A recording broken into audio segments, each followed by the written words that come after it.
Buenas tardes. Señora doña Laura Hurtado Gálvez, delegada del área de Cultura y Turismo del excelentísimo Ayuntamiento de Écija. Excelentísimo señor don Juan Gil Fernández, académico de la Real Academia Española. Ilustrísimos académicos y académicas, señoras y señores. Antes de abrir la sesión, la Real Academia Luis Vélez de Guevara quiere trasladar su más sentido pésame a los familiares y allegados de las víctimas del accidente ferroviario de Ademuz, así como todo nuestro apoyo a las personas heridas y agradecimiento a quienes han trabajado y trabajan sin descanso en las labores propias tras la catástrofe. Nos unimos al dolor y a la conmoción de la sociedad en estos días de profunda tristeza. Guardemos un minuto de silencio.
Se abre la sesión. Seguidamente se va a llevar a cabo el ingreso como académico numerario en esta Real Academia del ilustrísimo señor don Ángel Custodio Urbán Fernández. Ruego al ilustrísimo señor don Vicente Mazón Morales, académico de número y secretario de la Junta de Gobierno de esta corporación, proceda a la lectura del acta de elección. Tras ser informada favorablemente por la Junta de Gobierno de esta Academia, con fecha 1 de abril de 2024, la propuesta para nombramiento como académico numerario de don Ángel Custodio Urbán Fernández, formulada por los académicos de número don Mariano Ñororo, don Ceferino Aguilera Ochoa y don Rafael Benjumea López Duarte, se somete a votación en pleno extraordinario celebrado el 22 de abril de 2024.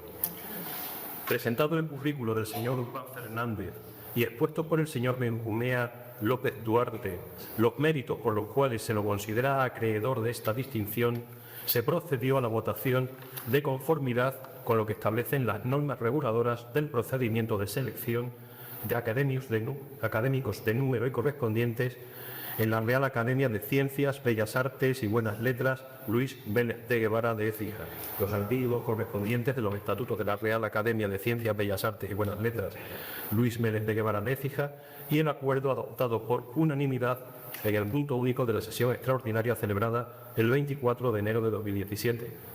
El resultado del procedimiento resultó favorable, por lo que como consecuencia se le declara electo como nuevo académico numerario de la corporación con la letra I.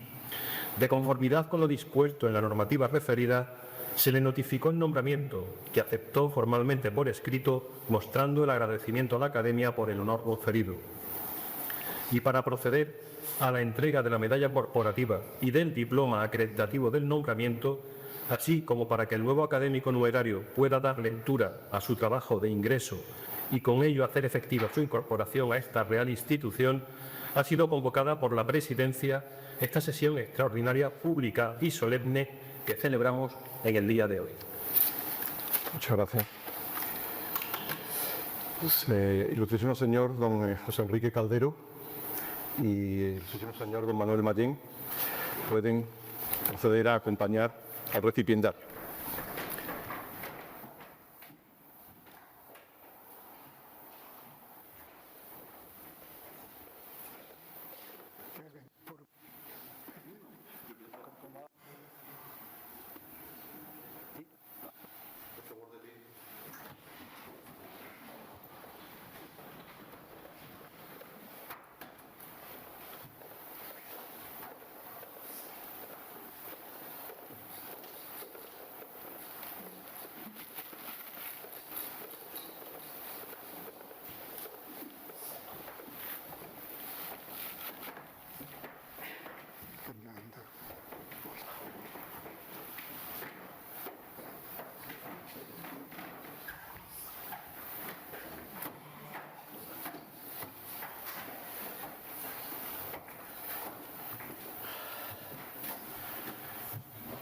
¿Se ratifica su ilustrísima en el deseo de ingresar en la academia? Sí, ¿Jura o promete, por Dios o por su honor, guardar sus estatutos, defenderla y trabajar en ella aportando su cooperación? prometo. En nombre de la Real Academia de Ciencias, Bellas Artes y Buenas Letras, Luis Vélez de Guevara, confirmamos su nombramiento. Podéis utilizar sus atributos y subir a su tribuna pública. Procurad enaltecer a esta corporación que hoy os acoge en su seno y contribuir con vuestra meritoria labor a ensalzar y trabajar en ella y honrar a la cultura artigitana cuyo estudio y fomento nos ha sido confiado. Muchas gracias.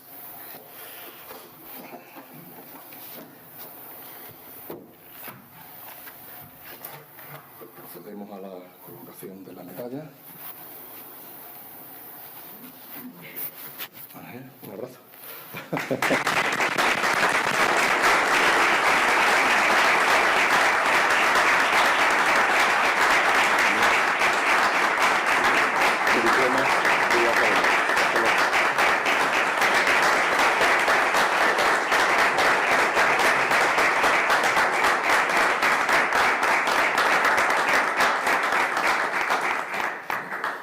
Pues en este momento tiene la palabra el ilustrísimo señor don Ángel Custodio Urbán Fernández, que dictará su discurso de ingreso titulado sobre el cuadro de Tiziano, así llamado Amor Sacro, Amor Profano. Como se va a proyectar una presentación, vamos a pasar nosotros a sentarnos y después continuamos.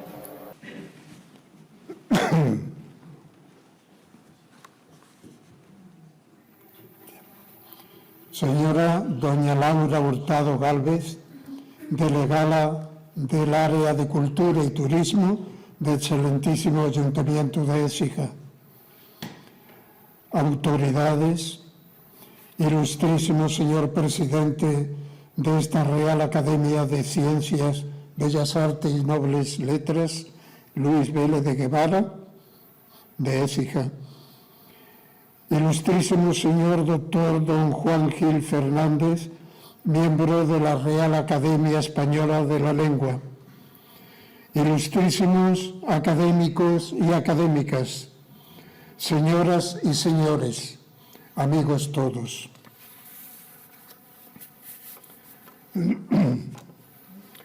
He de empezar mi discurso con una breve exposición sobre el estado de la cuestión acerca del cuadro de Tiziano Vecellio, del que es mi propósito exponer ante ustedes.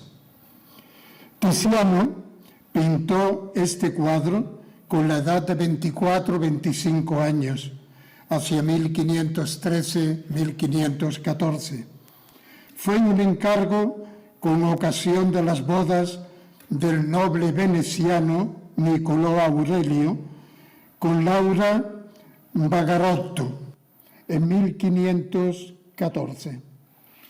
En el frontal del sarcófago, entre el caballo y una escena de castigo, del que hablaremos luego, se encuentra la pintura del blasón o escudo de armas de la familia Aurelio, el novio. Es de suponer que Tiziano explicaría a las dos familias el significado de su pintura, sin necesidad de que el autor le hubiera dado a su obra un título en concreto, y que su explicación hubiese sido conocida en el ámbito familiar. De ahí que esta pintura pasó inadvertida al atento Giorgio Vasari, quien escribió sobre la vida y obra de los artistas conocidos, entre ellos también Tiziano.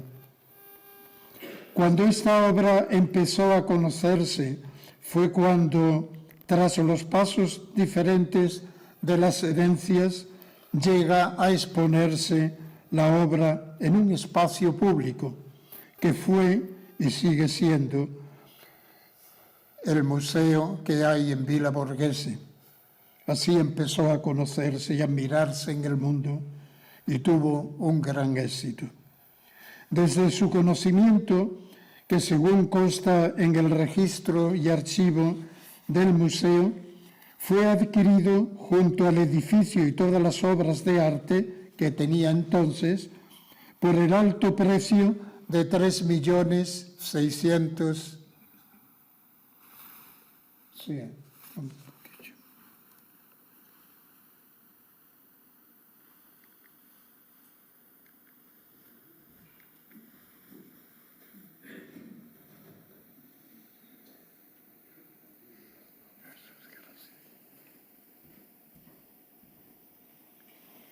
Por el precio, decíamos, de 3.600.000 liras de entonces.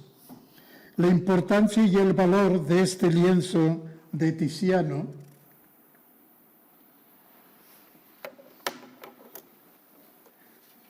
llegó hasta tal punto que los banqueros americanos Rothschild en 1899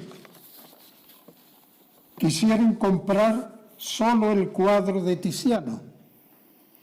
Solo por él ofrecían la cantidad nada menos que de 4 millones de liras, un precio que superaba en mucho lo que se había pagado por el edificio y por todas las obras que se incluían en él, que en aquel entonces había ascendido solamente, decimos, a 3.600.000 liras. Pero la obra de Tiziano no llegó a venderse y quedó para siempre en Villa Borghese.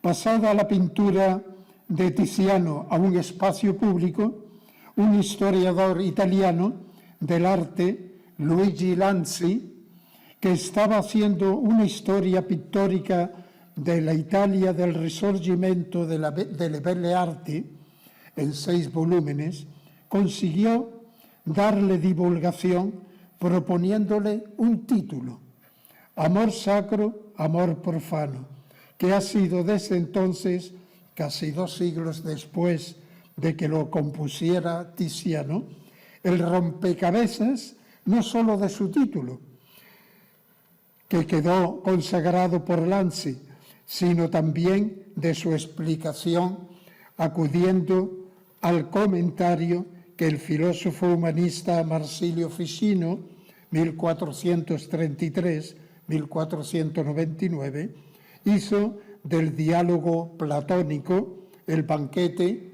o sobre el amor.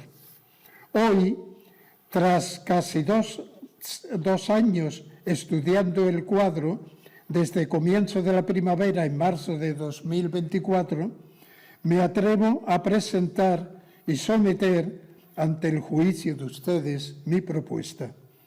No la llamo explicación ni comentario. Voy a hablar sobre, como reza el título de mi discurso, y tal vez no me atreva al final proponer un título, que no veo además necesario, pero sí hacer tambalear lo que propuso Lanzi. Y así sigue todavía, y los que se han propuesto hasta este momento, que han sido muchos. Y esto porque en ninguna propuesta se analizan todas y en su mayor parte las pistas que Tiziano ha dejado, a mi juicio, bien colocadas en el espacio del cuadro. Todo el esfuerzo de los estudiosos se ha dirigido por varios siglos a la identificación de las 2 figuras centrales. Por ahí hay que empezar, por identificar estas 2 figuras con argumentos más sólidos y darles su supuesto en el conjunto del marco. No es mi deseo sobreabundar en detalles que quitan tiempo a nuestro discurso y que pueden encontrarse en libros sobre Tiziano o en buenas historias del arte. Quisiera que mi discurso fuera lo más claro y simple posible, que la imagen que, según se dice, vale más que 1000 palabras, no encuentre tropiezo alguno con el análisis que voy a hacer, y que cobre mayor fuerza el apoyo de los símbolos con la iconología, la literatura, la relación con el mundo clásico, es decir, todo aquello que pueda servir de soporte para entender cada imagen. Y en definitiva, para entender de alguna manera el cuadro, aunque no lo expliquemos en los detalles más mínimos. Esto es lo que se llama la intertextualidad cuando se trabaja en literatura. Acudir a todas las ciencias posibles, literatura, arte, historia, etcétera, para poder hacer que el cuadro hable por sí mismo y lo haga brillar. Una obra de arte, como puede serlo un cuadro o una pintura, debe ser considerada como un texto. Así lo he enseñado yo en mis clases de mitología clásica, comparando las pinturas del mundo clásico con las del Renacimiento en concreto. En el fondo hay poca diferencia entre un escrito de texto en papel y una pintura. Ambos funcionan como válidos instrumentos de comunicación, aunque cada cual con acentos y registros propios. Debo advertir también que los símbolos, sean o no iconográficos, son, y me atrevo a decir siempre, plurisémicos, es decir, una misma imagen, según el contexto en que se use, puede significar cosas o aspectos distintos. En Tiziano esto es frecuente, porque yo he tratado ya otras obras de Tiziano. Como ejemplo citaré uno que creo haberlo demostrado en mi estudio sobre la Anunciación de este pintor que se encuentra en la Scuola Grande di San Rocco en Venecia. La imagen de una perdiz, símbolo por lo general de la lujuria, en los que hieroglífica y fisiólogos o bestiarios antiguos, y luego la emblemática renacentista y barroca, corriendo en una imagen de esta perdiz, corriendo entre el ángel Gabriel y la Virgen María. Representa en ese contexto en concreto a la persona que, criada y educada como hija de Satanás mediante el robo del huevo por otro animal, cuando llega a hacerse mayor, al oír la voz de su verdadera madre, representada por la Virgen María, símbolo de la Iglesia, y estamos a las puertas del Concilio de Trento, corre esta perdiz hacia ella, y corre precisamente como si fuera a la madre del género humano, porque corre hacia un bodegón que hay casi por el suelo, que contiene los atributos con que se pinta precisamente el paraíso terrenal. Entramos pues de inmediato a identificar los personajes. Comenzamos por la figura desnuda de la derecha.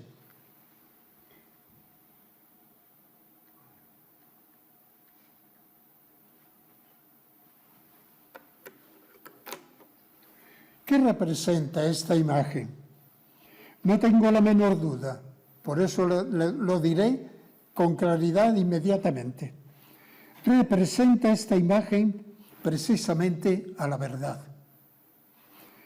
Acudimos en su apoyo a la iconografía, a la literatura y a la observación de la imagen misma.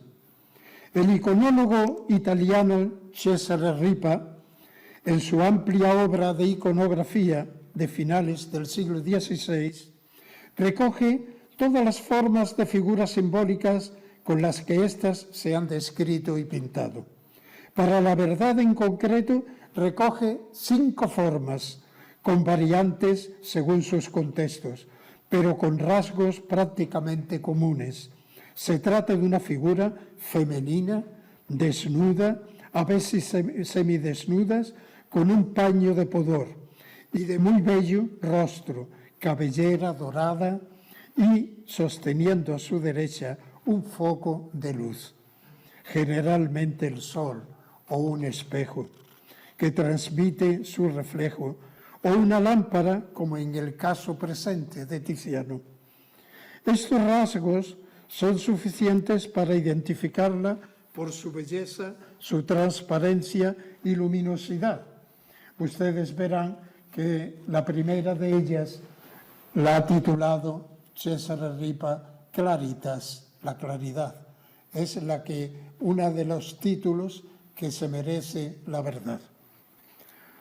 Estos rasgos son suficientes para identificarla en su belleza, en su transparencia y en su luminosidad.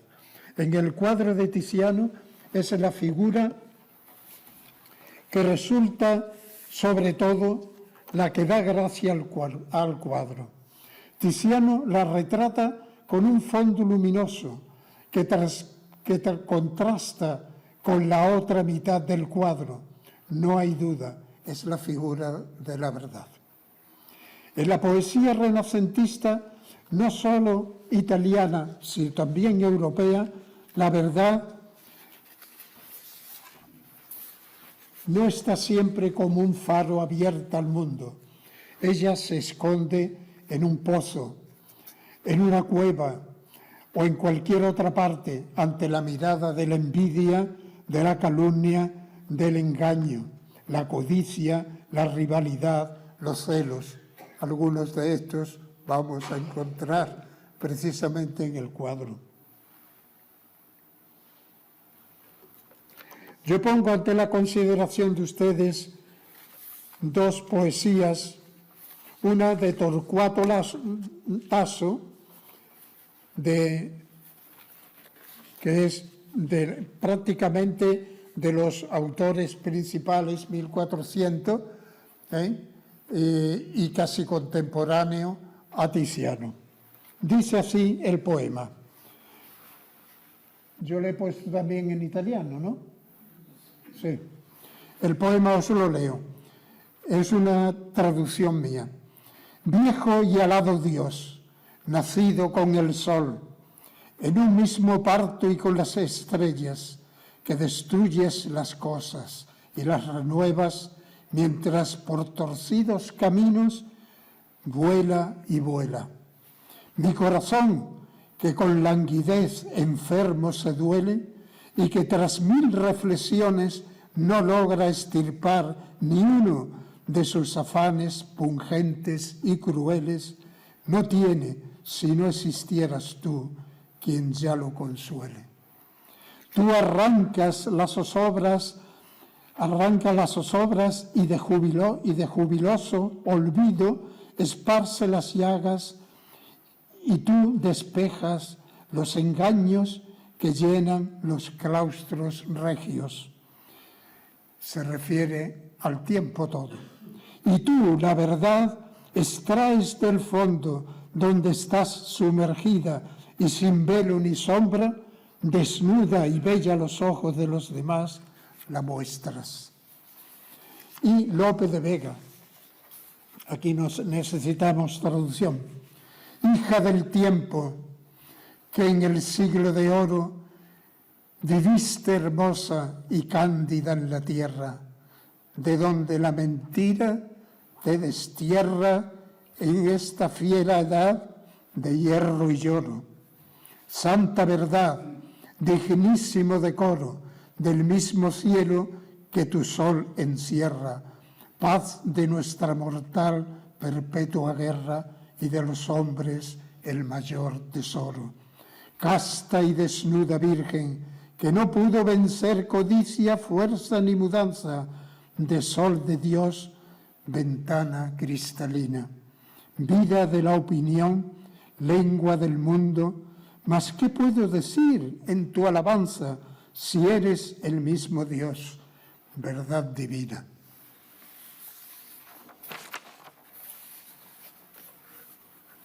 Realmente no ha sido ni es fácil para la verdad mantenerse en nuestro mundo. De ahí su importancia, no solo entonces, sino también hoy día.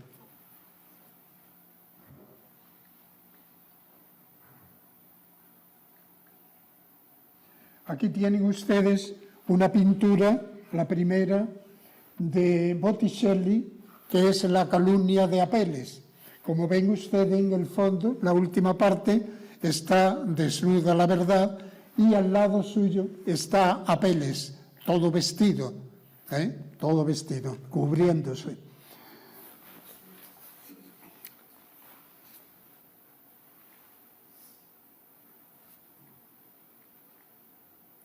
Y aquí tienen ustedes el tiempo descubriendo a la verdad, descubriéndolo de la mentira, del engaño, de la calumnia.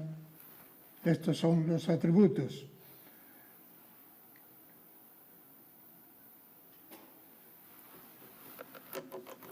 El engaño, ¿a quién podrá representar? ¿A quién podrá representar la figura de la izquierda? Vamos a ver si doy con el clavo aquí.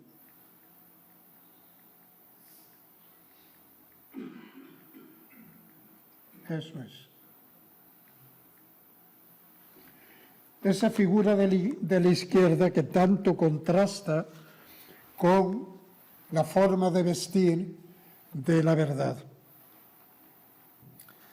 No encontramos nada en la emblemática ni en los tratados de iconología o símbolos, sean del Renacimiento o posteriores.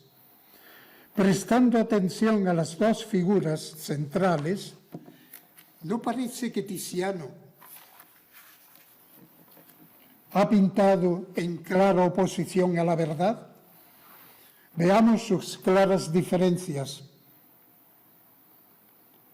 Mientras la verdad aparece desnuda como símbolo de la claridad, la figura de la izquierda está vestida al máximo, forrada como una cebolla, oculta todo su cuerpo, solo se le ve un poco del pie izquierdo, que contrasta con el pie de la verdad.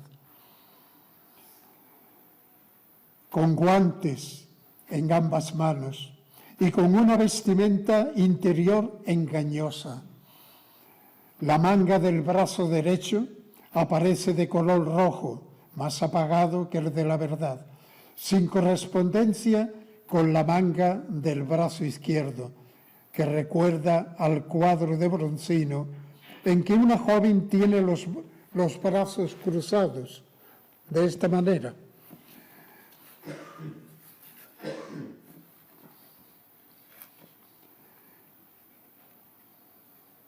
El cuerpo es posible que esté manteniendo con su mano derecha, esté manteniendo un joyero, posiblemente. Podría ser también la misma lámpara o una lámpara mayor, pretendiendo quizás, aunque no tiene resplandor alguno, queriendo imitar a la verdad, porque es engañosa. El cuerpo es posible que esté ocultando todo. A la que tiene la figura de la verdad. En su mano derecha, apoyada en el muslo, un puñado de rosas marchitas. Todo lo contrario a lo que puede ser la figura de la verdad. Un resto de ellas se encuentran como impulsadas por el aire en el brocal del sarcófago en dirección a una bandeja vacía, donde debería haber frutos y flores. Nótese que es la misma bandeja con la que el artista pintó a su propia hija Lavinia.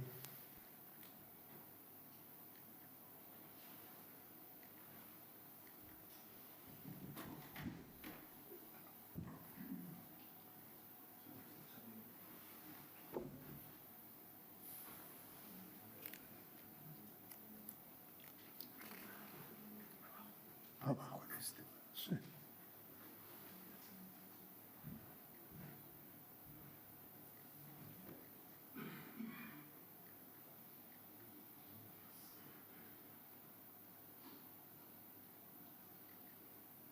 La tenemos, pero quizá nos saldrá luego.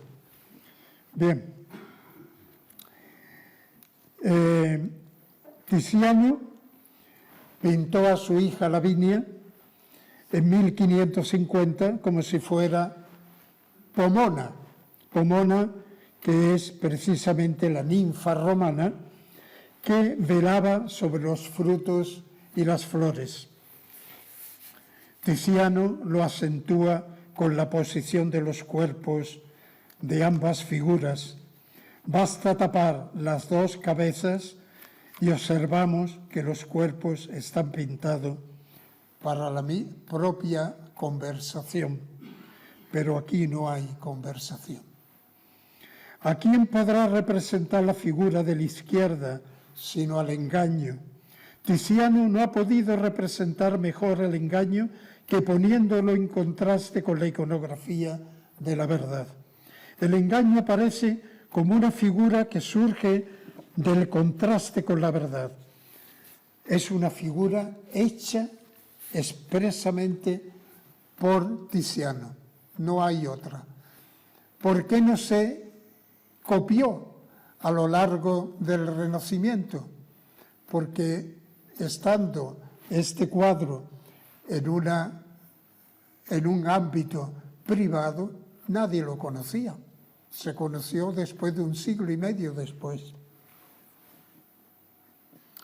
Es la técnica de contraste que observamos en el estudio de la Anunciación que ya hemos dicho antes. El tema verdad-engaño recorre, por lo demás, todo el Renacimiento, no solo italiano, sino europeo. Voy a leer 2 textos, uno de Tomás Moro, 1478-1535, contemporáneo precisamente a Tiziano, y después leeremos otro de Nicolás Maquiavelo, para que vean ustedes los contrastes. Tomás Moro, en su Utopía, dice lo siguiente: en esta especie de placer adulterino sitúan los utopianos la vanidad de aquellos de quienes ya hablé y que se figuran valer tanto más cuanto mejor visten. Su vanidad es doblemente ridícula. No son menos fatuos cuando piensan que es mejor su toga que cuando se figuran lo son ellos mismos. ¿Cuál es la ventaja? Si del vestido se trata, de una lana más fina sobre una más vasta, pero estos insensatos se engañan y se imaginan que la tela da a su persona un prestigio no despreciable, como si se distinguieran de los demás por la excelencia de su naturaleza y no por el engaño. Llegan hasta exigir, en atención a la elegancia del vestido, honores que no se atreverían a esperar con un atuendo menos costoso, y se indignan cuando se pasa ante ellos con indiferencia. Nada odian más los utopianos que la mentira, tan cerca siempre del engaño. Leo ahora el texto de Nicolás Maquiavelo. No quiero, dice Maquiavelo, callar uno de los ejemplos contemporáneos, Alejandro VI. Nunca hizo ni pensó en otra cosa que en engañar a los hombres, y siempre halló oportunidad para hacerlo. Jamás hubo hombre que prometiese con más desparpajo ni que hiciera tantos juramentos sin cumplir ninguno. Y sin embargo, los engaños siempre le salieron a pedir de boca, porque conocía bien esta parte del mundo, la de los engañosos. No es preciso que un príncipe posea todas las virtudes citadas, pero es indispensable que aparente poseerlas. Y hasta me atreveré a decir esto, dice, que el tenerla y practicarlas siempre es perjudicial. pero el aparentar tenerlas siempre es muy útil. Alguien se preguntará cómo en el Renacimiento e incluso en el Barroco nadie ha recogido el testigo de esta iconografía del engaño, felizmente invención de Tiziano. La respuesta es fácil, como os he dicho, y es que hasta entonces no se había conocido de ninguna manera esta figura. Es una figura inventada totalmente por Tiziano. Tiziano inventa muchas cosas. Yo tengo experiencia de ellas en los estudios que he hecho. Por eso, tratadistas de la época no lo tratan el símbolo del engaño, siquiera. Es, sin embargo, el engaño y la verdad un tema que recorre todo el Renacimiento, pero sin una iconografía. Así, Giovanni Boccaccio, que tiene también su tratado de imágenes, de figuras, Piero Valeriano, Vincenzo Cartari, Natale Conti, Claude François Menestier, este es un jesuita que tiene un excelente volumen, grandísimo, sobre figuras y lo que representa, Ludovico Dolce, Cesare Ripa, Filippo Piccinelli, más tardío, ya rayando el siglo XVII, todos ellos que han sido consultados por mí, en él no encontramos jamás el engaño como figura iconográfica y tampoco encontramos la verdad opuesta al engaño. Lo que más me impacta en la figura del engaño de Tiziano es la ausencia del diálogo entre la verdad y el engaño. Ese silencio que parece haber querido romper la verdad. Nadie fuera del artista nos lo ha hecho creer y ver con tanta precisión y tanta belleza.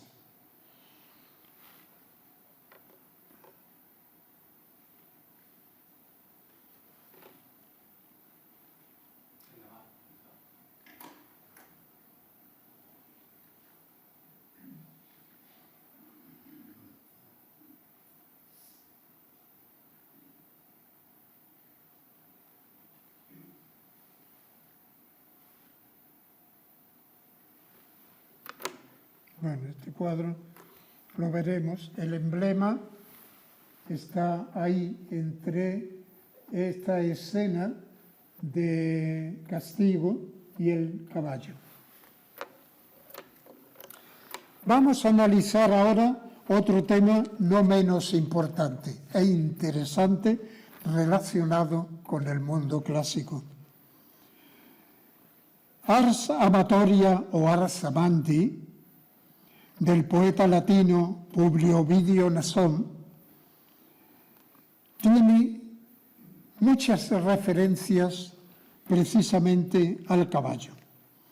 En esta obra, dividida en 3 libros, dedicada a enseñar a jóvenes y maduros de ambos sexos el arte de amar, ya en el 3er verso del libro primero dice así, en traducción española: a vela o a remo, con arte se ponen en movimiento las ágiles naves. Con arte el carro ligero, con arte debe ser gobernado amor.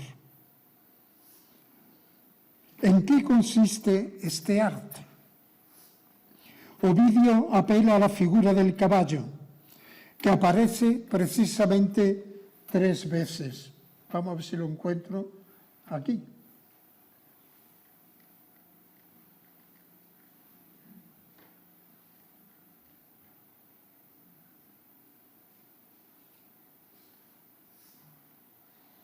Esta es Lavinia, la que tiene el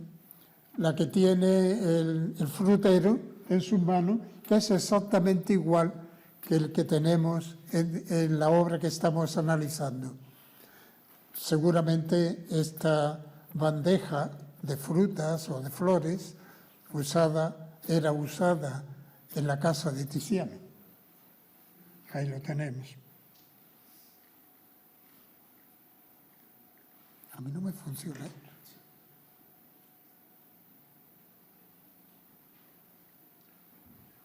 El de abajo, el de arriba. Este me interesa. Con todo.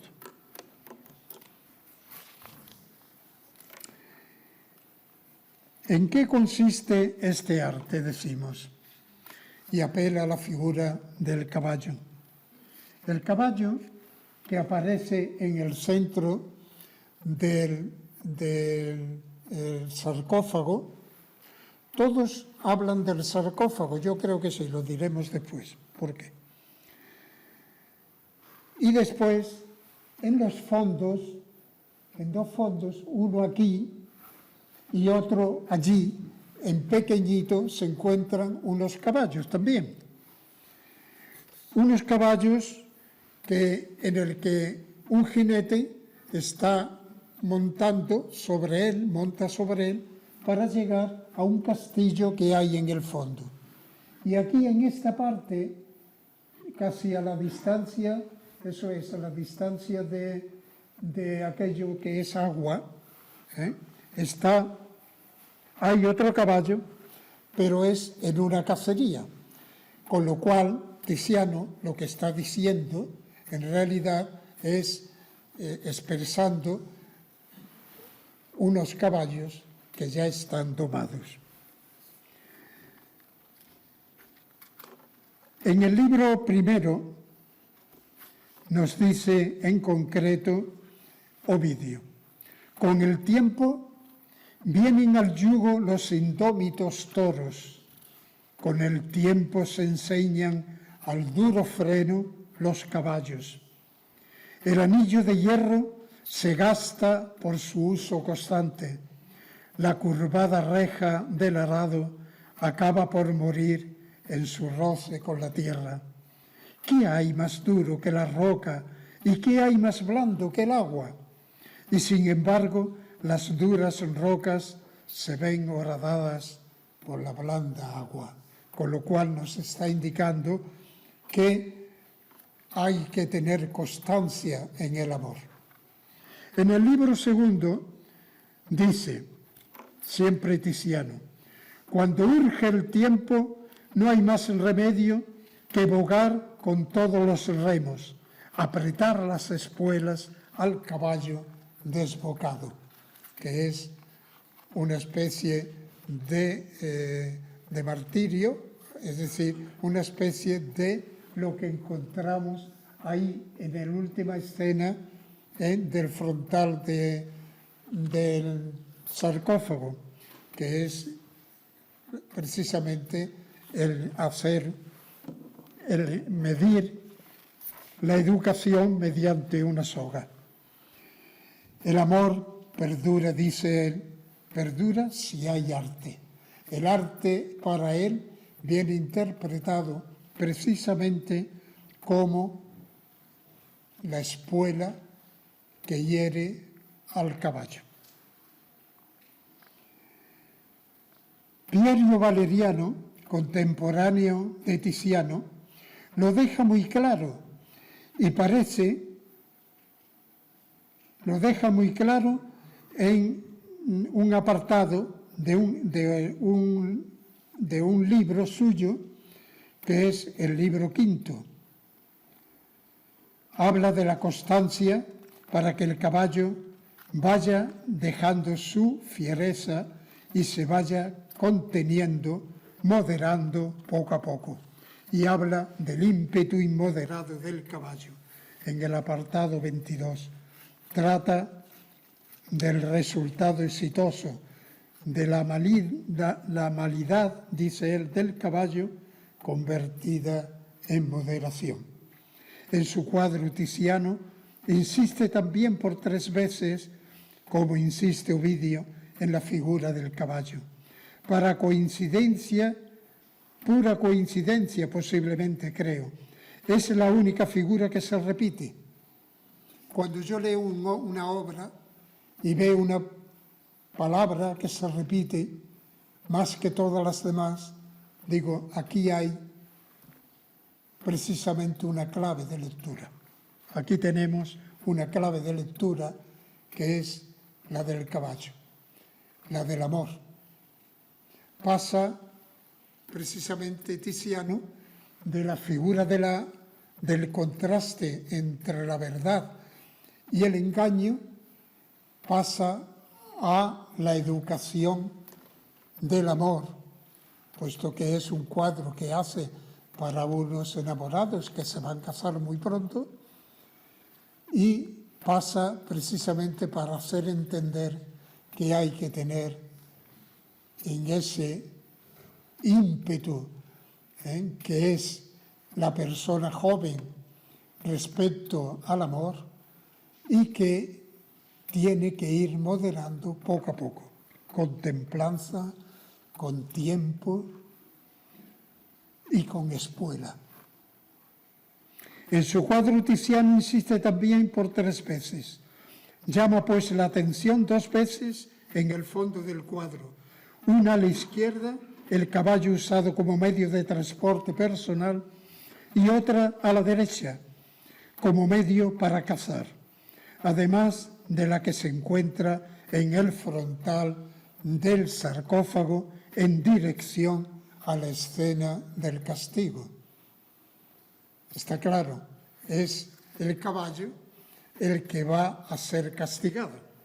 En efecto, en la emblemática y en los tratados de iconología, el caballo es considerado un animal fiero, difícil de domar, hasta convertirlo en un ser noble. De esto tengo yo experiencia por mi padre, que era domador de caballos, y me traía incluso aquí a Écija para ello, y a Córdoba, siempre para la milicia. El Diccionario de Iconografía y Simbología de Federico Revilla, por citar uno, afirma que el caballo representa lo oscuro y lo irracional para los psicoanalistas, y es el símbolo de los deseos incontrolados, con lo cual no hace sino modernizar la concepción platónica del amor sensual, puesto que la figura del caballo ya nos viene del banquete de Platón. Y Valeriano, por su parte, cita a Horacio para ilustrar el resultado final de la educación del caballo mediante la doma. Nemo adeo ferus est, ut non mitescere possit, si modo culturae patientem commodet aurem. Nadie es tan fiero que no pueda convertirse en un hombre amable, con tal de que se preste su oído paciente a las enseñanzas.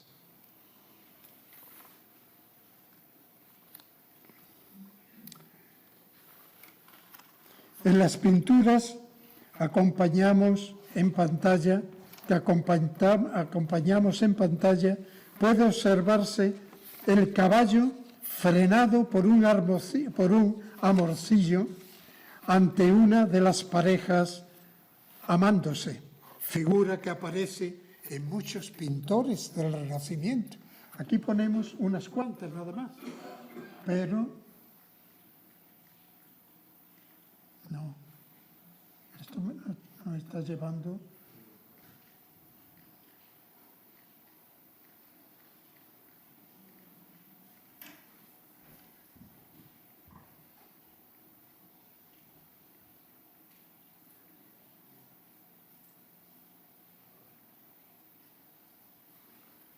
Aquí tenemos 2 figuras.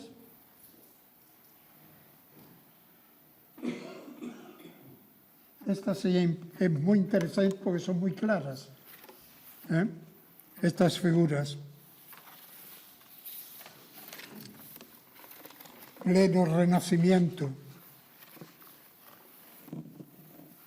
en la que aparece normalmente por reflejo Ares y Afrodita, y los amantes copiando a Ares y Afrodita, que ahora veremos. Son atributos, no solamente el amor entre ellos, sino ustedes verán cómo hay un amorcillo que está parando al caballo. A veces le está atando al pie del varón, le está atando al caballo para que se frene. La imagen del caballo, esta también está el mismo, como ustedes ven, de Paolo Veronese, del Renacimiento, las dos. Aquí vemos otras, también del Renacimiento. Aquí vemos otras. Vamos a pasar pronto, Cupido con el caballo, y allí igual exactamente. Es sorprendente. A mí me sorprende cuando yo esto lo estudié precisamente para dar una clase de mitología, que hay tantas figuras, tantas pinturas en el Renacimiento con este tema. 2 amores y un caballo, como símbolo de frenar el aire que tiene el joven, furioso, del sexo. La imagen del caballo indómito y su necesidad de ser domado para frenar su salvaje impulso en el amor. Fíjense ustedes que es que Tiziano les está dando un consejo y preveniéndolos para los novios que se van a casar muy pronto.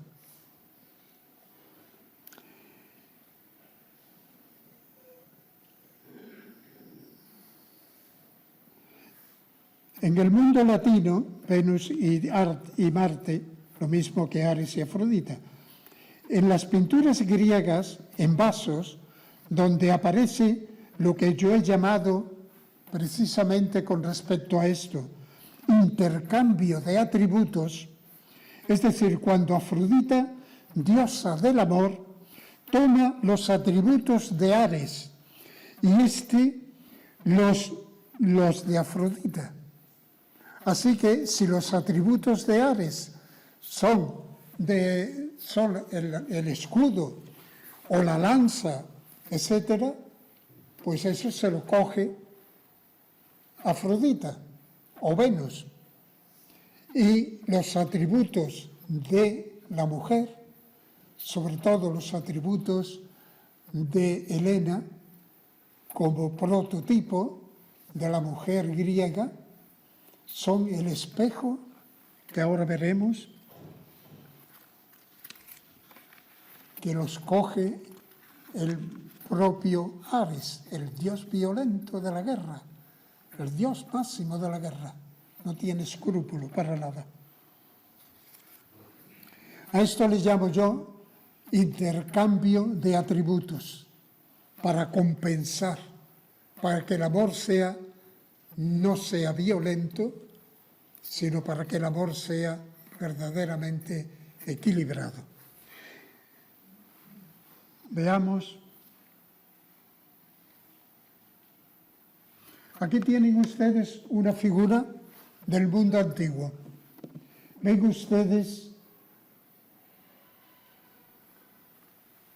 ven ustedes a Ares o a Marte con el espejo de ella, de la mujer, mientras que ella está cogiendo el casco, el escudo, la lanza, se lo está cogiendo todo. El espejo, como también la rueca o copo de lana o cáñamo o lino, que muchas veces se confunde con el espejo por su forma,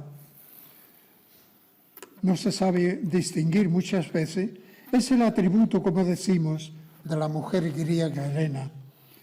En sus cualidades de belleza, amor, habilidad, prestancia en el dominio de la casa, señora de la domus, y poder de seducción, como lo han demostrado dos excelentes estudiosos franceses de la mitología griega, François Frontissi de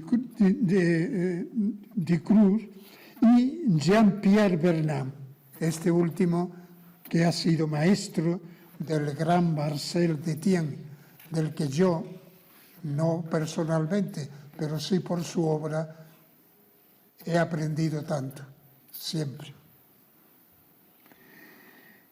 En esta obra, que es italiana, la que yo tengo, la traducción italiana, el título es Ulises y el espejo, lo femenino y la representación de sí en Grecia antigua.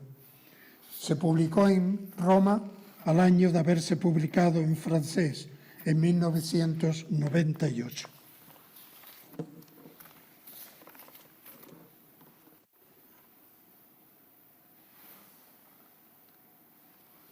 Tienen ustedes aquí exactamente igual.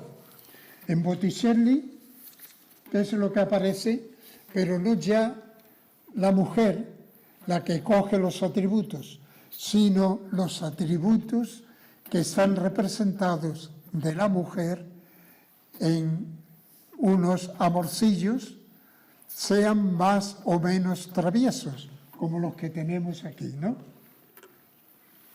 Que tiene el del medio, que parece ser un sátiro, pues tiene el casco de Ares o Marte, que está dormido.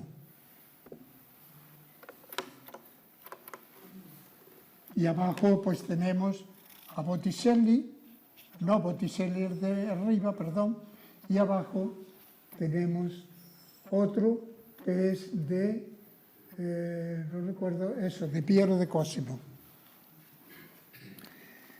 Cesare Ripa, o mejor, el castigo está representado como era normal, porque ahora vamos a hablar de la otra escena. Con esto ya terminamos este apartado. Fíjense ustedes aquí, este importante, el texto de Saraceni, que mientras hacen el amor, Venus y Marte son los angelitos estos, los amorcillos, quienes le cogen todos los instrumentos de los que se ha despojado Marte.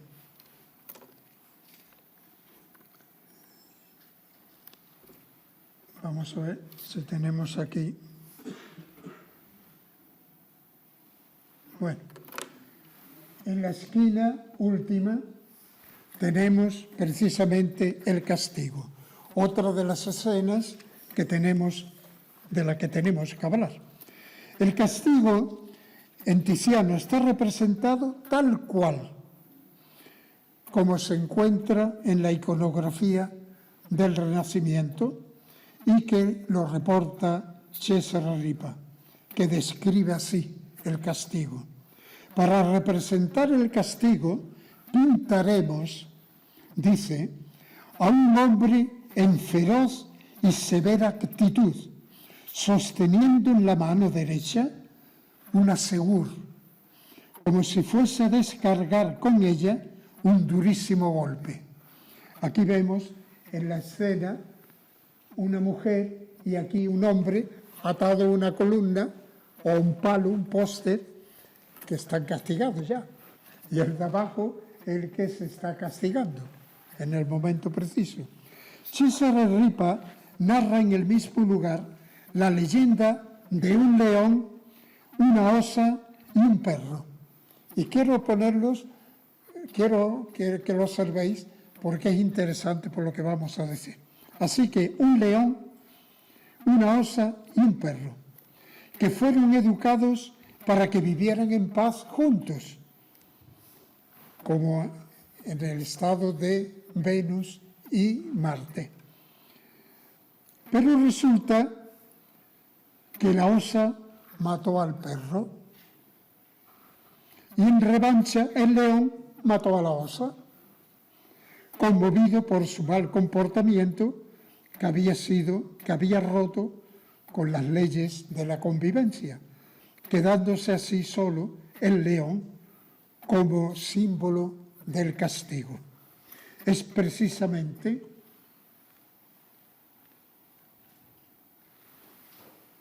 lo vemos allí en la parte de abajo, vemos dos leones sosteniendo un escudo, que es el escudo precisamente de quien ha compuesto este cuadro, que esta es la portada de una obra que se titula Castigos y Ejemplos.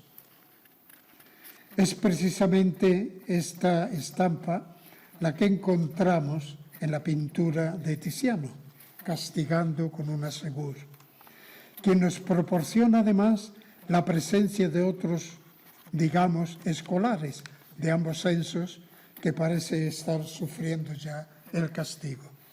La estrecha relación entre el caballo indómito y el castigo, en la educación del amor que ya tenemos en la cultura griega, especialmente en Platón, en su diálogo El banquete, y en la cultura latina, como es, por ejemplo, en el arte de amor de Ovidio.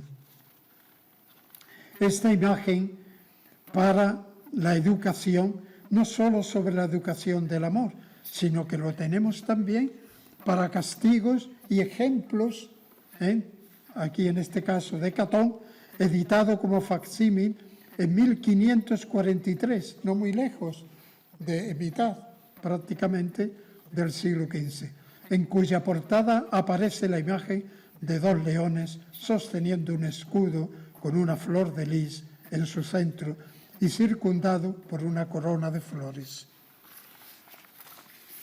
Muchas obras en este tiempo se editaron en el Renacimiento como obras para la educación del príncipe.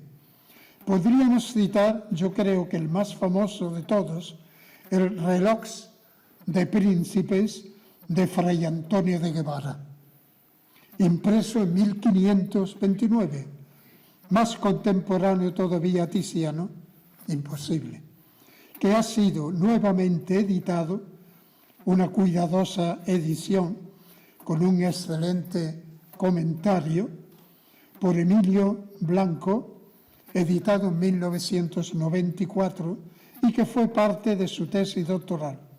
También podríamos citar a Erasmo de Róterdam, que tiene una obra que está traducida con mucho humor, está traducida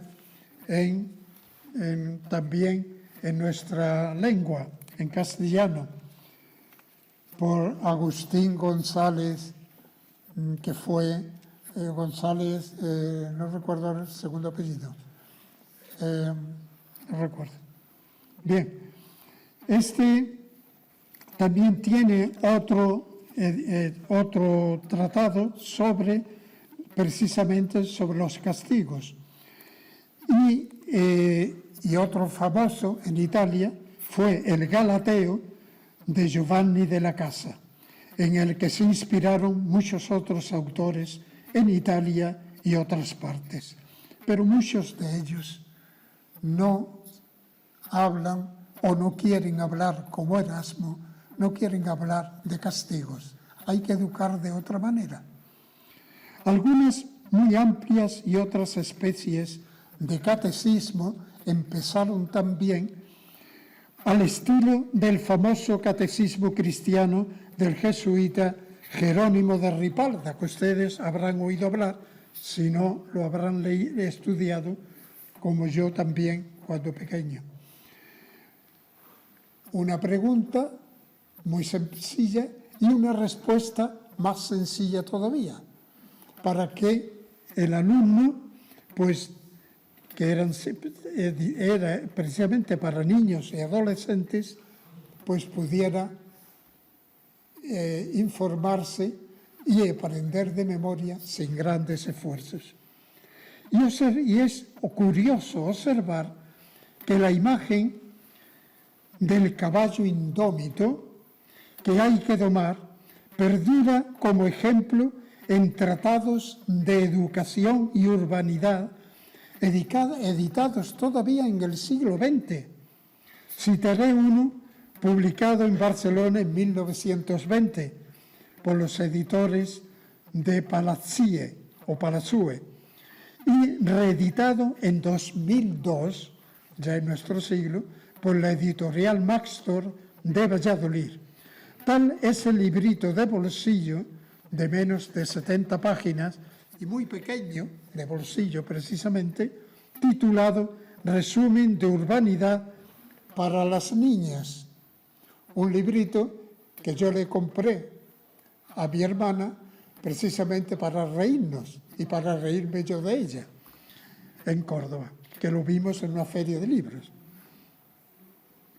Está escrito por una tal Pilar Pascual de San Juan, que no sé si será pariente de Fernando o de su hermano. Profesora de primera enseñanza superior, regenta de una escuela agregada a la Normal de Barcelona. Pues bien, en este librito, ya en el primer capítulo, nos vamos a encontrar precisamente, termina el primer capítulo y habla del caballo y encontramos la pintura. Y pregunta, en el capítulo que se trata de la urbanidad en general, dice así: ¿a qué comparable es la persona descortés? Y responde: a un diamante en bruto, a una madera sin pulimentar o a un caballo indómito. Las mismas palabras de Piero Valeriano y de todos los autores que han tratado en fisiología, o en el fisiólogo, o en otros tratados sobre animales. Y añade, sus buenas cualidades, se refiere a las educandas, presten atención, su inteligencia y sus nobles sentimientos, si los tiene, está todo oculto bajo la áspera corteza de su grosería. Y termina el capítulo con una imagen. Todos los capítulos van terminando con una imagen. Y esa termina con un caballo desbocado. Pasamos ahora, creo que nos vamos enterando de lo que está haciendo indudablemente Tiziano. Vamos al sarcófago con el punto, en italiano se dice punto, el arbolcillo y el agua. Y vayamos ahora a ver y a contemplar esto. Como el tiempo apremia, para mí por lo menos, quisiera añadir unos breves minutos solamente al tema del sarcófago y el punto que tiene el brazo derecho metido en el agua. Es el amor, sin duda. Un amorcillo tiene sus alas. Perdón, vamos a...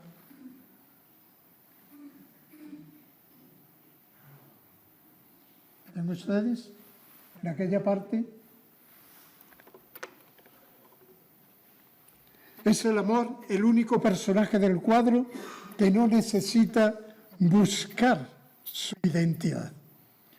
No podía faltar en esta pintura. Es la escena central del cuadro.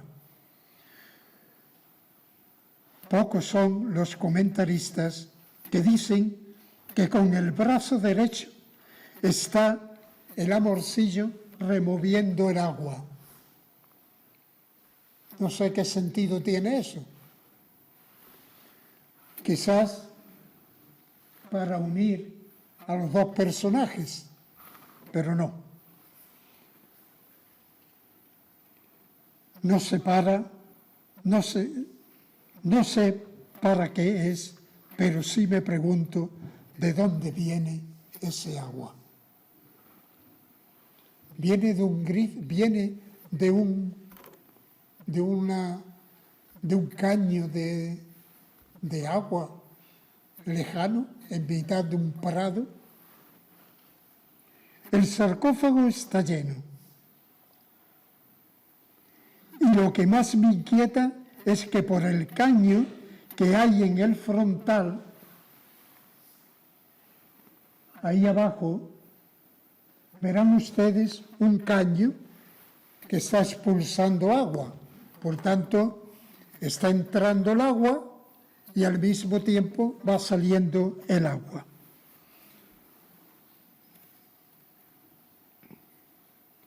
El sarcófago está lleno y lo que más me inquieta es que el caño que hay en el frontal entre el caballo esculpido y la escena de castigo sale constantemente un buen chorro de agua, lo suficiente para que el sarcófago se vaciara en un momento.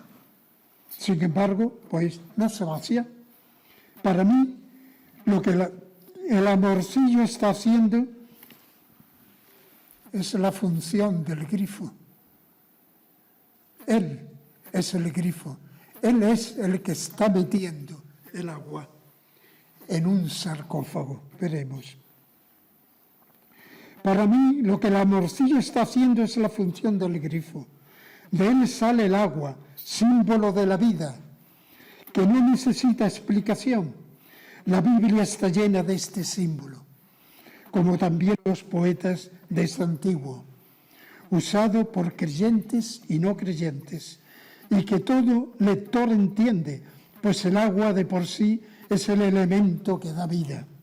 El grifo es precisamente el amor. Por ahí entra la vida, por el amor.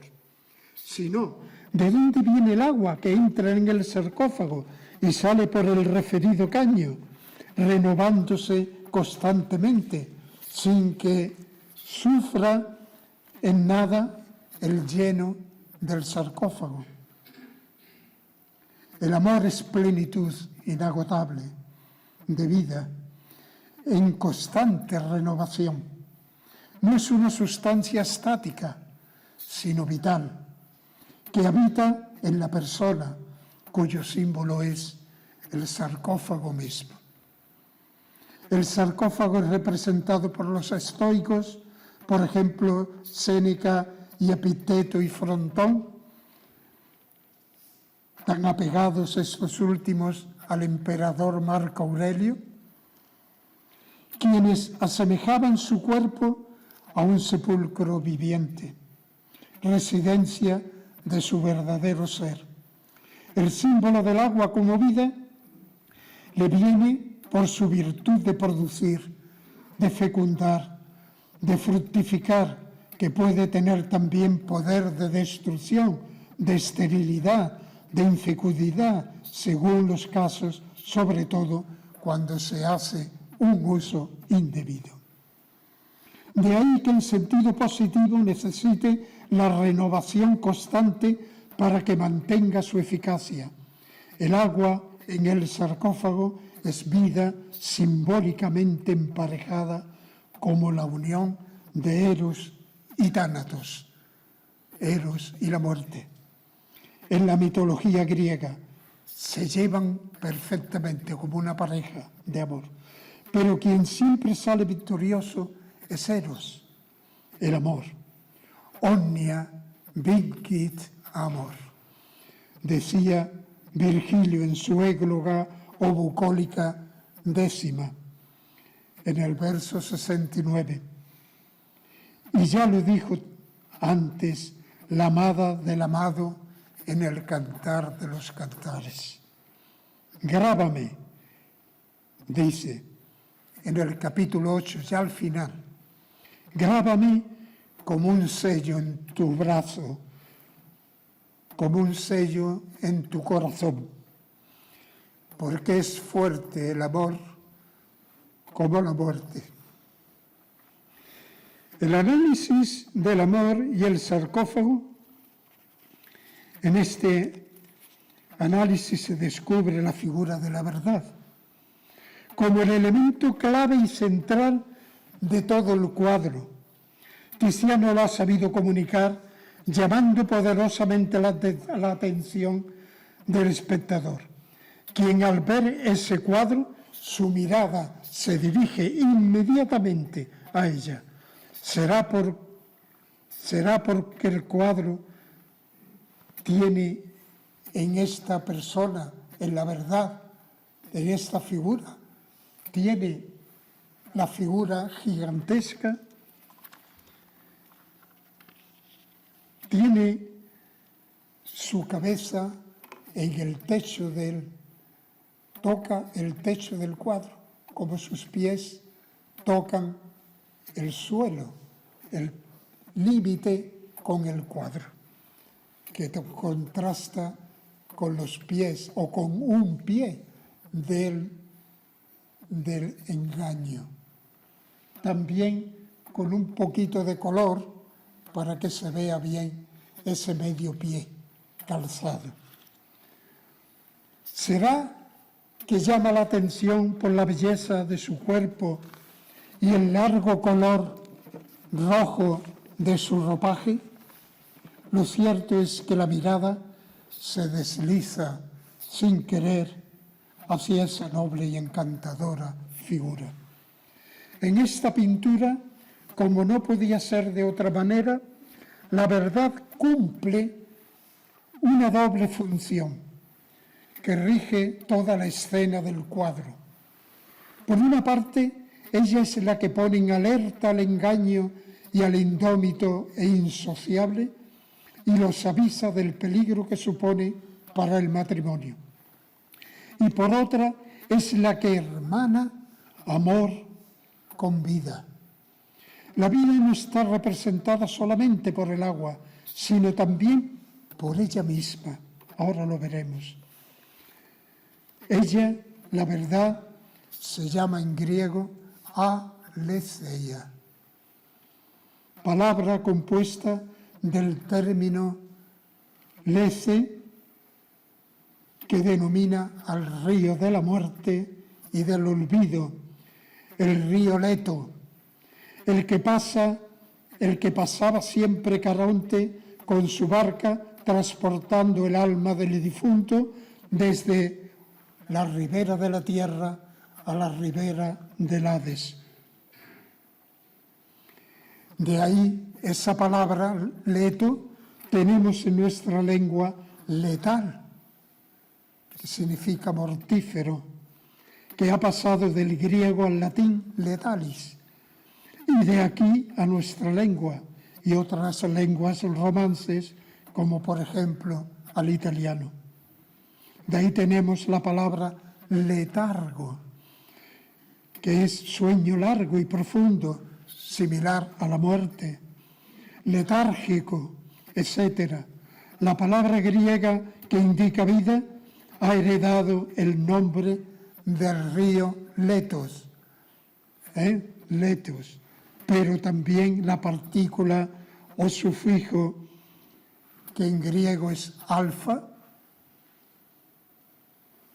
privativa, que significa no, que nosotros podemos traducir por in, en nuestra lengua, no muerte, no vida, etc., pues resulta que es la que le quita a la vida ese aire de muerte y la deja solamente en aletheia, en letheia, que es el árbol, con la privativa alfa ya se queda no muerte, Eso es lo que significa precisamente la verdad en el mundo griego. Y lo tenemos así en palabras como en nuestro idioma, el sufijo in, por ejemplo, inmortal, innecesario, independiente, impecable, etc. Ese es el alfa, la traducción del alfa, el in, ese sufijo, en nuestra lengua. En la lengua griega bíblica del Nuevo Testamento, la verdad va asociada a la vida. Así, un ejemplo, cuando Jesús dice en el Evangelio de Juan, en el capítulo 14, yo soy el camino y la verdad y la vida. Traducción muy literal, muy literal, porque tenemos todos los sí en griego. Cuando hay distintas palabras que van unidas, se le pone la conjunción y. Pues bien, esa última conjunción, yo soy el camino y la verdad, esa última que va a enlazar con la vida, yo lo traduciría mejor con lo que se llama en gramática griega una conjunción epesegética, es decir, que se llama así porque explica la palabra anterior. Tendríamos que traducirlo por yo soy el camino y la verdad, es decir, la vida, o que es la vida, la verdad, es decir, la vida o no muerte. Así la verdad queda referida a la muerte mediante su total oposición, como una absoluta negación. Ella es, junto al puto o cupidillo, podríamos decir, la presencia viva de la vida. La pintura de Tiziano, de tanta belleza, está plagada de resonancias que recorren toda la cultura universal. Con razón, Giulio Carlo Argan, magnífico crítico historiador del arte italiano, como lo fue también un excelente síndaco, alcalde de Roma en los años 1976-1979, celoso por conservar el riquísimo patrimonio cultural de la ciudad eterna. Yo lo he conocido, era estudiante entonces en Roma y era excelente y comunicativo 100%. Dice Argan, este cuadro de Tiziano, si para unos u otros es o no ciertamente un misterio, como yo creo que lo habrá sido para tantos, y para tantos un misterio en las historias del arte o en los estudios de Tiziano, dice él, con toda certeza es poesía. Aquí, dice él, no consiste la poesía en penetrar misteriosas verdades por los ocultos caminos de las alusiones y de los símbolos, sino que es una plena revelación luminosa de la realidad, de la belleza, de la forma. Así lo dejó escrito Argan en 1958. Un detalle curioso, porque quiero terminar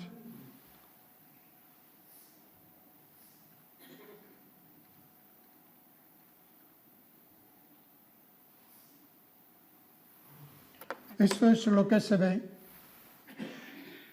una torre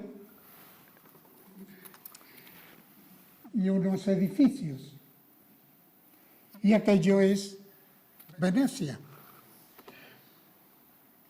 Por pura curiosidad, diré que la torre de la iglesia que se ve en el fondo de la parte de la verdad es un reclamo, sí, ciertamente un reclamo a su religiosidad. Era tan religioso como Carlos V. Y que pertenece a la torre de la Catedral de San Marcos de Venecia, junto a la señoría o palacio ducal. Tiziano ha retratado la torre al modo como lo hubiera retratado un andaluz nuestro, Julio Romero de Torres, que dejaba en sus cuadros, fuera de su propio contexto, dejaba edificios o monumentos de Córdoba en cualquier parte de su ciudad de Córdoba. Es una creencia, creo, de la ciudad donde vivió Tiziano desde la edad de 9 años, en casa de su tío, a donde lo mandó su padre para que fuera aprendiendo el arte de la pintura con los famosos artistas que albergaban en Venecia como pintores oficiales de la Serenísima República, encargados de decorar la sala del Gran Consejo en el Palacio Ducal. Muy famosos artistas, pero en verdad ninguno de ellos le llegó a satisfacer al joven principiante, aunque alguna cosa creo que pudo aprender de ellos, sobre todo de Giovanni Bellini y del Giorgione. Tiziano, sin embargo, llevaba en su interior una idea sobre el arte que rondaba por otros derroteros de sus pretendidos maestros, distintos a estos pretendidos maestros, que por cierto, viendo que Tiziano no mostraba interés por la cultura que ellos tenían del arte, llegaron a considerar al artista como un artista superficial, nada del otro mundo. Yo me he preguntado muchas veces, ¿es que esos pretendidos maestros simplemente no entendieron los derroteros de Tiziano, o es que por medio estaba ese ángel tenebroso, sin plumas ni carne en sus alas, como se pintó en el Renacimiento a una figura que se llamaba envidia? Tampoco es muy importante la cuestión. Tiziano ya triunfaba en su juventud y nos ha dejado su triunfo para deleite nuestro como la mejor herencia. Ojalá la contemplación de la belleza que hemos visto en estos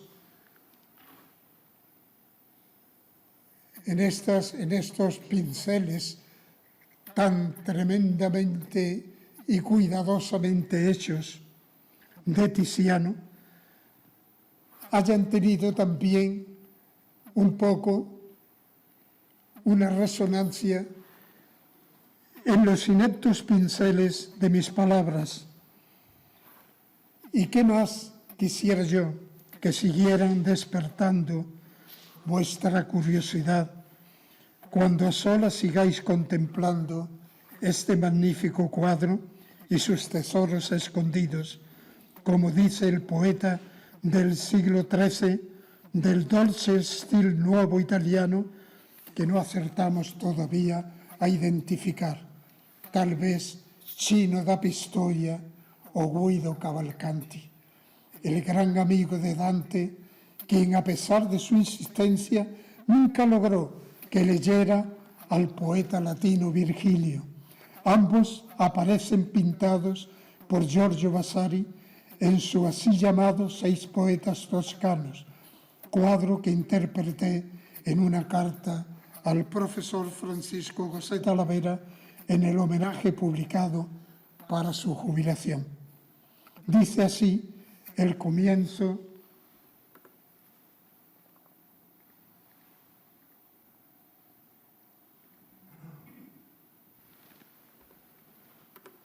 de su soneto. Os lo leo en italiano o en español, como queráis. Vamos a leer los dos. Quando gli occhi rimiran la verità e trovan quel piacer de star la mente, l'anima e il cor lo sente e miran dentro le proprietate. Cuando los ojos contemplen la belleza y encuentren el placer, aquí he puesto yo despertar la mente, porque destar se usa incluso todavía en nuestra lengua italiana como para despertar, sacudir a una persona para que se levante de la cama. Es despertar la mente. El alma entonces con el corazón lo siente y observan dentro sus bondades. Muchas gracias por vuestra amable y paciente atención.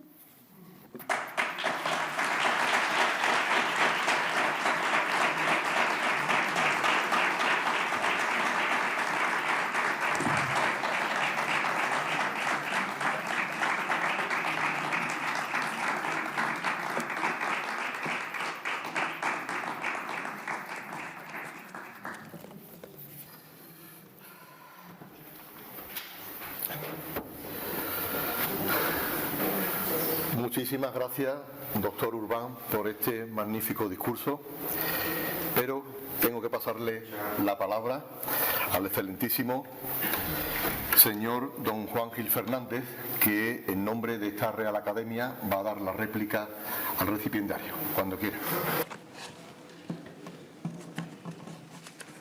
Señor director, señoras y señores académicos, señora delegada, señoras y señores, debo confesar que hoy, al tomar la palabra, me embargan sentimientos encontrados.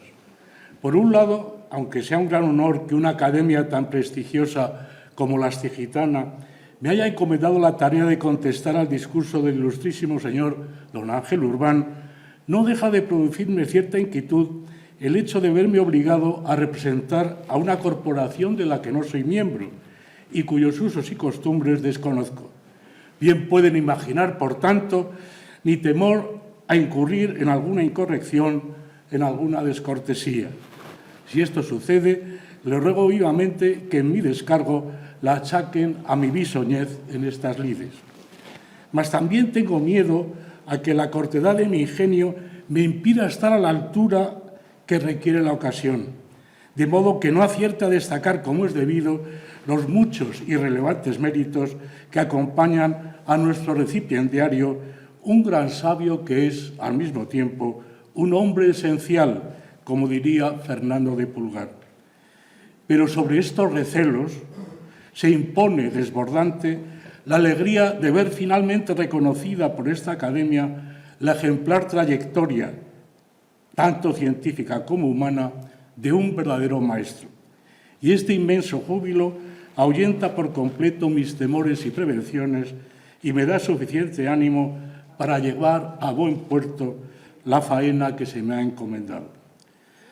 Ángel Urbán, un andaluz de pro, nació en Fuentes de Andalucía y en Fuentes de Andalucía sigue viviendo hoy en la acogedora casa familiar como hombre que es muy apegado al terruño sevillano. La vida, sin embargo, lo llevó en su mocedad por otros derroteros y lo condujo a otras latitudes. En 1965, siendo muy joven, comenzó a cursar estudios en la Universidad Gregoriana de Roma. En ella se licenció en Teología, 1967, y el mismo grado obtuvo en Ciencias Bíblicas en el Pontificio Instituto Bíblico de Roma, 1970, donde tuvo la suerte de profundizar con tres grandes maestros en el estudio de las lenguas en que fueron escritas las Sagradas Escrituras.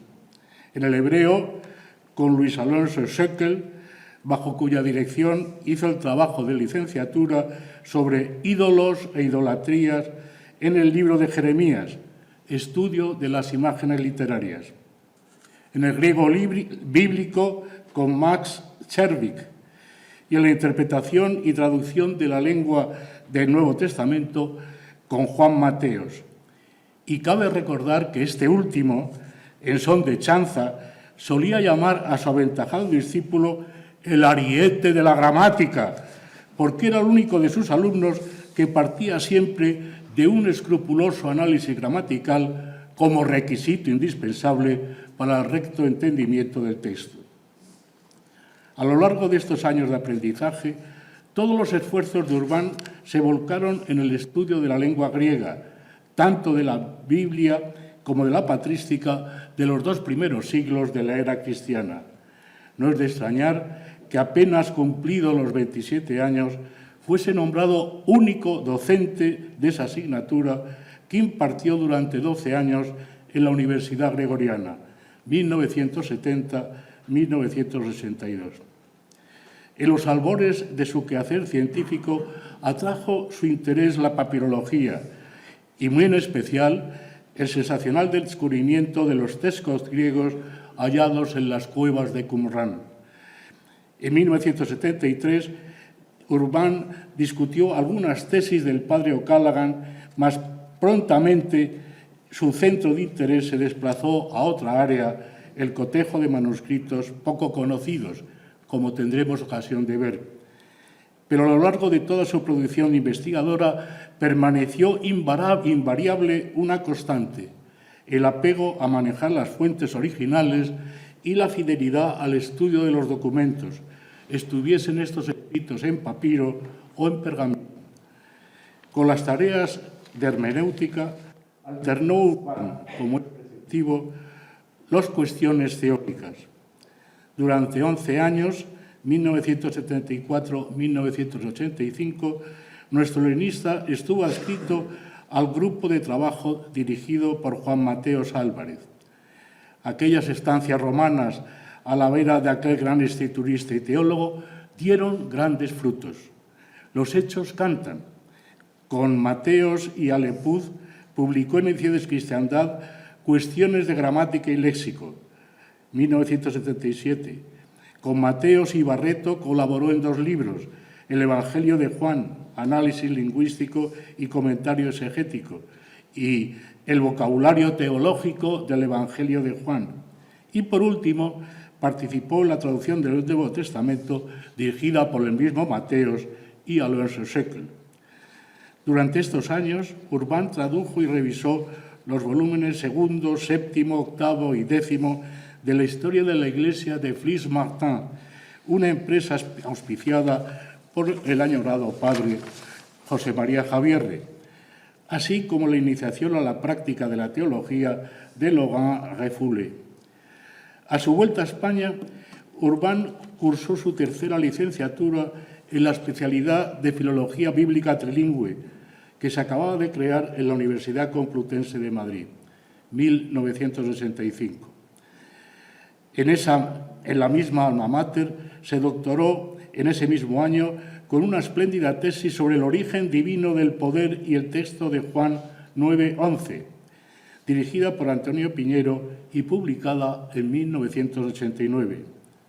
En ella demostró de manera inapelable que fue San Agustín quien, equivocadamente, dio una interpretación política a este versículo, que reza así: «No tendrías contra mí ningún poder si no se te hubiera dado de arriba», versículo que engarzó con otro texto de San Pablo, Romanos 13:1, «No hay autoridad que no provenga de Dios». Muy probablemente engañó al santo el hecho de que Teodosio hubiese proclamado el cristianismo como la religión oficial del Imperio Romano. Después, la glosa ordinaria consagró en el siglo XII esta interpretación sagrada del poder y sus secuelas condujeron al cesaropapismo. En 1966, Urbán, avisado por mi hermano Luis, otro gran maestro, de la existencia de una vacante en Córdoba, se incorporó a la Universidad Española e hizo realidad un viejo sueño: reunirse o vivir con sus hermanos. Sus méritos no tardaron en ser reconocidos. La titularidad en filología griega le vino en 1987, la cátedra en 2010. De estos fecundos años de docencia e investigación data el resto de su extensa producción científica. De una simple ojeada a su currículum vitae se desprende un hecho incontestable. Ángel Urbán es uno de los principales cultivadores de la lexicografía griega en nuestro país, sino el más constante y aplicado de todos ellos. El estudio de la Biblia y de su influencia en los padres de la Iglesia hizo muy pronto necesaria la aparición de un diccionario en forma de concordancias, esto es, un vocabulario en el que, dentro de un mismo lema, se presentan, ordenadas alfabéticamente, todas las diversas formas morfológicas de la palabra estudiada dentro de un contexto claro e inteligible. La confección de un diccionario de este calibre, por más que hoy esté facilitada por la informática, requiere muy especiales cualidades, paciencia, precisión y rigor. Todas ellas brillan de manera especial en Ángel Urbán, un hombre metódico y ordenado donde los haya, que además de utilizar un método personal, no un programa mecanizado, se curtió en la difícil tarea de reunir y organizar esta balumba de papeletas bajo la batuta de grandes maestros, el gran helenista Édouard de Plas, autor de unas excelentes concordancias de Platón, y el benedictino Bonifacius Fischer. Durante su estancia en Roma, nuestro joven estudiante, en sus ratos libres, iba a echar una mano a Fischer, que vivía muy cerca, en la abadía de San Girolamo, y con él, y manejando su imponente fichero, aprendió Urbán más crítica textual que nunca. Mas pasemos ya revista a su producción lexicográfica, que en verdad asombra. En la prestigiosa editorial Holmes Weidman aparecieron primero las concordancias a Diogneto, a las que siguieron las de otras muchas obras, la Didagé, Apicio. Pero ¿cómo es posible, querido Ángel, que entre tantos santos padres griegos se te haya colado un pagano latino, que encima fue un apasionado colector de recetas de cocina? Sed per artem coquinariam itura dastra. El envío de unas pruebas le abrió las puertas de la gran casa alemana. Después de Apicio, la primera carta de Clemente Romano a los Corintios, Barnabás, el pastor de Hermas, las cartas de Ignacio, las de Policarpo y la segunda carta de Clemente Romano. Más tarde, es de notar su activa colaboración en las concordancias de los himnos órficos dirigidas por Alberto Bernabé. La Universidad Cordobesa tuvo la fortuna de contar a partir de 1999 con un arabista de primera fila, Juan Pedro Monferrer Sala, un sabio polifacético con quien Urbán congenió muy pronto. Así fue como, a partir de 2002, los dos profesores, estudiosos de campos en apariencia muy diversos y para algunos helenistas tan radicalmente antagónicos como excluyentes el uno del otro, presentaron de consuno proyectos de investigación destinados a promover el estudio y edición de manuscritos bíblicos y patrísticos, greco-arábigos y latinos. Organizaron 3 congresos internacionales sobre la cristiandad oriental, 2004, 2008 y 2010, y como resultado de un seminario de expertos, editaron en comandita un volumen muy interesante, Sacred Text, publicado en Múnich en 2009. Sus estudios comunes llevaron a Urbán y a Monferrer a estudiar un notabilísimo manuscrito greco-arábigo del Evangelio de San Lucas, escrito en el año 1043 y procedente de la Biblioteca del Santo Sepulcro, que se conserva hoy en la Biblioteca de Francia. Pues bien, Monferrer y Urbán hicieron observaciones críticas a su texto en 2005. Destacaron el trasfondo siríaco de la traducción árabe de Lucas 7:29. Volvieron a tratar sobre otros problemas textuales en 2011 y en 2012 reconstruyeron a partir de este manuscrito un bifolio que se había perdido en el Códice Griego 290 de San Petersburgo. En 2004 nació en Córdoba una prestigiosa revista, Los Collectanea Cristiana Orientalia, dirigida por Monferrer.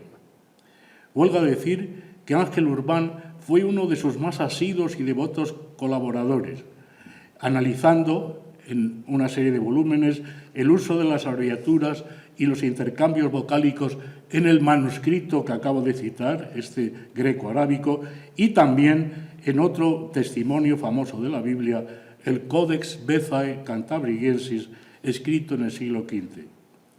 Son 6 artículos repletos de datos minuciosísimos, recogidos y ordenados con singular cuidado y rigor, unos trabajos que acreditarían a cualquier investigador como un consumado filólogo. Pero en fuerte contraste con esta obra de suma precisión, fruto de una paciencia verdaderamente benedictina, Urbán nos sorprendió acto seguido en la misma revista con un sorprendente hallazgo. En los comentarios a los Salmos de San Agustín se encuentra un eco clarísimo del arte de amar de Ovidio. Una prueba más de que los oídos del gran teólogo y polemista cristiano seguían resonando, quizá contra su propia voluntad, los sonoros versos de los grandes poetas paganos, esos versos que él había aprendido de memoria en su juventud. Aparte de los estudios bíblicos y patrísticos, un escritor griego ha reclamado de manera preferente la atención de Urbán. Dion de Prusa, un destacado miembro de la segunda sofística griega, que, tras sufrir persecución en tiempo de Domiciano, se esponjó bajo el imperio de Trajano, a quien ensalzó como un ejemplo de gobernantes. Una serie de artículos, a partir de 1997, versan sobre esta figura, a la que dedicó una edición del discurso euboico o el cazador, con texto griego, traducción, introducción y comentario. La larga enumeración de estos eruditísimos y compactos estudios quizá pueda dar una imagen equivocada de nuestro flamante académico, la de un sabio encerrado en unos saberes eximios, sí, pero abstrusos y alejados del común de los mortales, como la ciencia de aquellos gramáticos a los que Heródico tachó de hombres monosilábicos que zumban en las esquinas. Nada más lejos de la realidad. Ángel Urbán es un hombre abierto al mundo y, en consecuencia y de manera inevitable, un enamorado del arte. Como consecuencia lógica de esta pasión por la pintura, una parcela no pequeña de su quehacer intelectual está consagrada a la interpretación de la iconografía renacentista para uso e ilustración de los profanos en la materia. De 1997 data su primera contribución a este tema, su libro Mitología del amor, amor-engaño, un brillante estudio de la alegoría de Venus y Cupido del Bronchino, alegoría en la que Urbán quiso ver a Venus como la Afrodita Doloplocos, la tejedora de engaños, cantada por Safo. A este trabajo han seguido otros muchos: Leda y el cisne en el mosaico de Complutum, el sarcófago paleocristiano de Écija, en torno a la escalera principal del antiguo palacio episcopal, o tradición e innovación iconográfica en Tiziano. También ha llamado su atención un campo de estudios nacido recientemente, la emblemática. Así lo prueban sus trabajos Servire Deo Regnar Est, una fuente medieval de los emblemas morales de Juan de Orozco y Covarrubias, Séneca como fuente de lemas en la emblemática española, fuentes de motes en Sebastián de Covarrubias, Virgilio en la literatura latina, cristiana y emblemática, y last but not least, una carta a Francisco Talavera Esteso, tan bella y tan desesperanzada ante el avance de la incultura, en la que interpreta el cuadro de Vasari, 6 poetas toscanos, como una exaltación del humanismo, y se analizan en ella magistralmente varios tópicos. Síntesis de sus estudios en ambos campos es el discurso que acabamos de escuchar, que viene a dar una sabia y oportuna sacudida a la pereza mental que reina en los estudios sobre Tiziano, pues ha demostrado de manera paladina que la interpretación tradicional que veía en una de sus pinturas, una representación del amor sacro y amor profano, era radicalmente falsa. Muy al revés, lo que enseña es que debe prevalecer la desnudez de la verdad y no las falsas vestiduras y ropajes con que se adorna el engaño. Así lo proclamó también en otra ocasión nuestro flamante académico, pues también, para nuestro asombro, es autor de inspirados versos en uno de sus poemas. Quiero sabiduría con profundas raíces, con savia generosa que trepe hasta la copa, para ser yo mismo, y seguir siendo, para nunca morir. Mas todo, incluso lo sorprendente en apariencia, tiene su razón de ser. Urbán vivió 6 años en Tívoli, el lugar donde Horacio encontró un refugio en su queridísima villa, y allí se compenetró plenamente con el gran lírico romano, de modo que cuando se deslizaba su mirada por la ladera donde se alzó otrora aquella mansión, tintineaba en sus oídos, como en los de San Agustín, el eco de sublimes versos latinos. En Tívoli nació otro poeta. He dicho al comenzar que Ángel Urbán es un hombre apegado al terruño. Este amor al suelo natal, unido a su pasión por la poesía, se refleja en el profundo interés por la obra de 2 vates, Mario López y Juan León, el uno natural de y el otro afincado en Bujalance. Y el resultado de todo ello es la activa colaboración del helenista poeta en la organización de las jornadas culturales que a partir del 2004 se celebran todos los años en dicha población. La tiranía del tiempo me apremia a poner fin a mis palabras, pero no sin antes lamentar, como tenía en un principio, que esta pobre semblanza mía, con sus tocos y rápidos brochazos, se haya dejado en el tintero tantos puntos importantes, tantas facetas desconocidas de la vida de este sabio que la Academia Luis Vélez de Guevara acoge hoy en su seno. Félix Academia. Muchas gracias.